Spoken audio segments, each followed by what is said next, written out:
for entertainment purposes only. And if you want true legal advice, contact your own lawyer. Hear me out.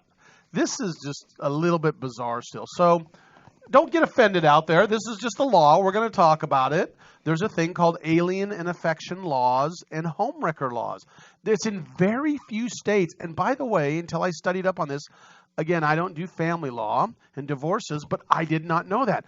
Only a few states still have that law of alienation affection laws and or quote homewrecker laws, and it's Hawaii, Mississippi, New Mexico, South Dakota, and Utah.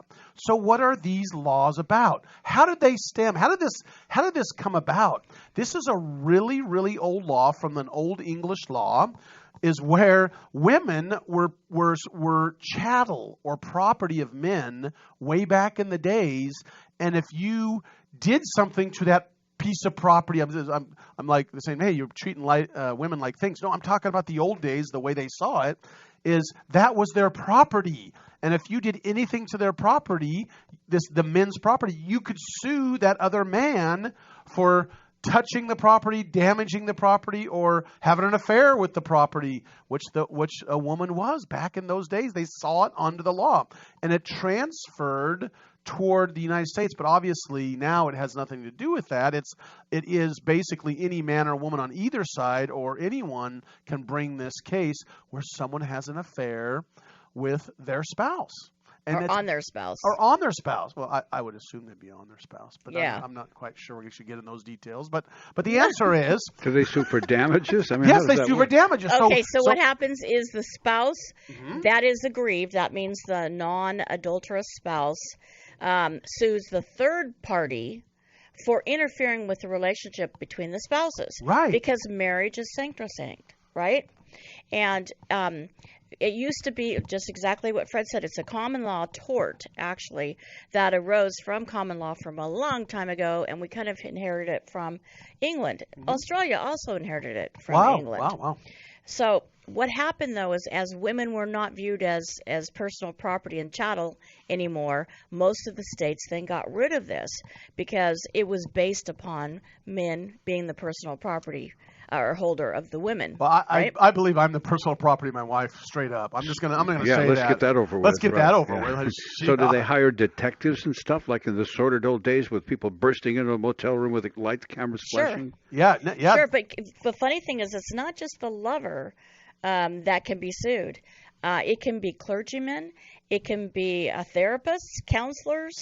It can be family members. Anybody who advised a spouse to seek divorce have been sued for alienation. Yeah, North Carolina is the other one, and that's what this case. This guy by the name of Kevin Howard sues, saying he's in North Carolina, saying that basically this man had an affair with his wife, and he alienated their affections, right? Yes, and his wife filed for divorce. Right. And this lover had been at his home and had dinner with him and his wife. I'm sure he had. I'm sure he's had dinner. Yeah, I'm sure he had dinner at the house. Well, he might have had dessert as well. I was going to say, interesting.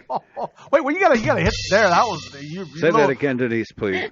he had dessert also. I said he probably had his dessert as well. Oh, so anyway, guess how much, Denise? How much money did the guy win? He won $750,000. Wow. Which is a lot of money. I would say. And it puts a price tag on his wife now, doesn't it? You know what my wife said? I'm just gonna throw my wife. Usually I don't bring my wife. When I read, I talked to her about it. She goes, "What are you talking about today?" And usually I just say all this stuff. I told her about that. And you ready for this quote? When I told her about this, she goes, "Good."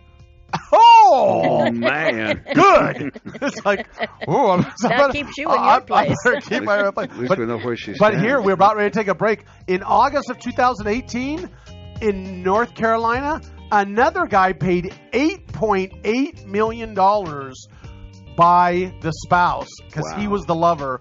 $8.8 million. So he had to pay to the spouse. Yeah, to the spouse. Yeah. All I'm trying to say is if you're in Hawaii, Mississippi, New Mexico, South Dakota, Utah, or North Carolina, be careful. We'll be right back. We got more Radio Law Talk coming up. Watch your step. This is Radio Law Talk on RadioLawTalk.com and on your favorite radio station. We'll be right back.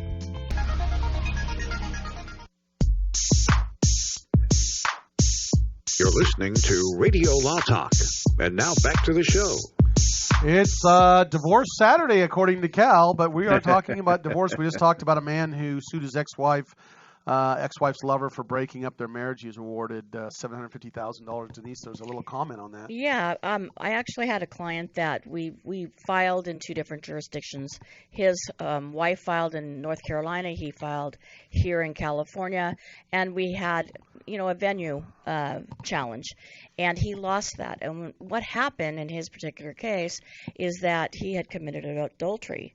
So generally speaking, North Carolina is a no-fault state, except there is this very odd thing that's called a divorce from bed and board. And that is when you do prove fault, then you may get more of the assets. And that's what happens sometimes in North Carolina. So I'm assuming the man who filed for breaking up the marriage between him and his wife and sued the ex-lover, I'm assuming he could have followed the same thought and filed for a divorce for bed and Boards. board. Hey, do you want to talk about What's the bed and board? What's the burden of proof? Yeah. I don't know. I don't know either. It doesn't say. I think it's still Right. It's more likely than not because it's a civil matter, but it could be different in North Carolina. And I could see it as obviously the person saying that there's an affair has got to prove that. If that's what you're That's saying. what I'm asking. Yeah. you. Oh, yeah. I mean, that's like almost a no-brainer. Yeah. I don't know the law in North Carolina, but I'm just saying. Well, of course she's going to have to prove, or she that the other spouse Is being unfaithful somehow. Yeah, being unfaithful. But Denise and I were talking during the break. We're not going to get into the details of what we're talking about. But where does that start? Where does that start and end? 855 Law Radio. If you want to talk to us about this. Define an affair? Define breaking up the marriage. Define that. Is that what if they were holding hands? Is that enough? Or what if the spouse and another lover didn't really Consummate their affair. Go that far, and they were just kind of flirting around. Is that enough? I don't know. Well, enough means it has to go to the heart of the marriage. So enough means that there is a breakdown in the marriage, such that one of the spouses wants to leave. Right? I think that's really what goes to the heart of that. Does that mean if the boss makes the spouse work too much and they never show up and she says, I'm going to leave because he works too much, the boss is going to get sued? I don't know. It just depends. If the boss says, get divorced, I don't know. drop your wife or husband because you need to be here at work. Here at work. Yeah. Then he could be sued. Yeah, interesting. That sounds like a scene out of Mr. Mom. Remember the old movie with Michael Keaton and all that? Don't remember. All I know, I got to say, alien of affection is what the buzzword is, and homewrecker. So, is the boss or is that other people? Were they homewreckers? I think you can probably be a homewrecker without the Without a full-on sexual affair. relationship, Yeah, right. well, a full sexual relationship. I don't know. Well, we're going to move on.